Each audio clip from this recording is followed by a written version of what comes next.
पुण्यात फ्लॅट घ्यायचा आहे. पण कुठे घ्यायचा, कसा घ्यायचा, कुणावर विश्वास ठेवायचा? फसवणूक तर होणार नाही ना? योग्य दरात मिळेल की नाही? मोठं कन्फ्युजन आहे.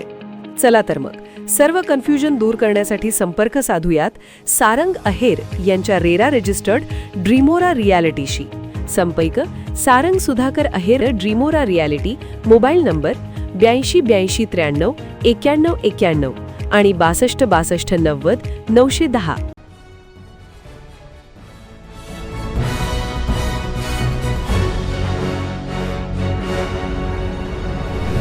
आपण पाहत आहात BCCN न्यूज. केंद्र सरकारच्या व्यापार कराराविरोधात काँग्रेसकडून बुलढाण्यात न्याय सत्याग्रह. केंद्र सरकारचा व्यापार करार शेतकरी विरोधी असल्याचं काँग्रेसचं मत. केंद्र सरकारच्या भारत-अमेरिका व्यापार कराराला काँग्रेस पक्षाने तीव्र विरोध केला असून हा करार शेतकरी विरोधी असल्याचा आरोप केला आहे.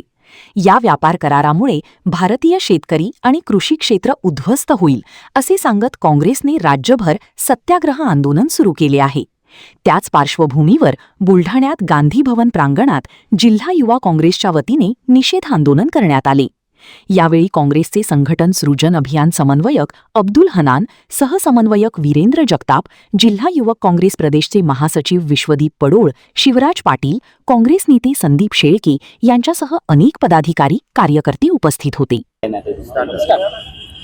आदरणीय या देशाचे नेते राहुलजी गांधी यांनी संसदेमध्ये नरेंद्र सरेंडर हे ज्या पद्धतीने सांगितलं तर निश्चितपणे या देशातल्या शेतकऱ्यांना देशोधडीला लावण्याचं काम या भाजप आणि मोदी सरकारनं केलेलं आहे.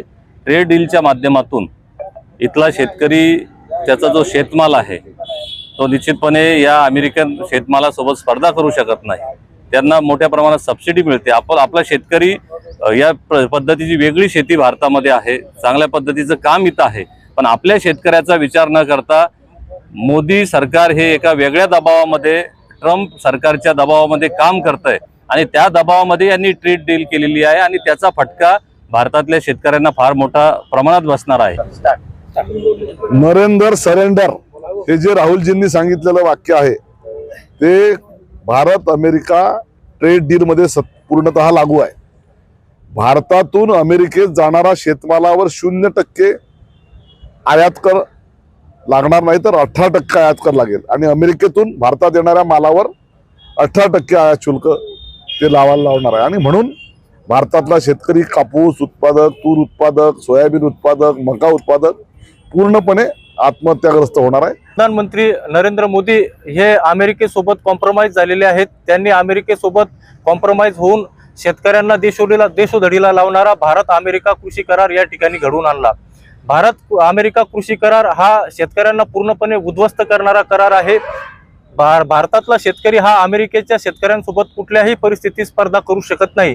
अशी परिस्थिती असताना सुद्धा अमेरिकेचा शेतमाल आपल्या देशामध्ये येणार आणि आपल्या शेतमालाला तो उद्ध्वस्त करणार, अशा प्रकारचा हा भारत अमेरिका कृषी करार आहे. याच्या विरोधात भारतीय युवक काँग्रेसने पूर्ण देशभर सत्याग्रहाचं आयोजन केलेलं आहे.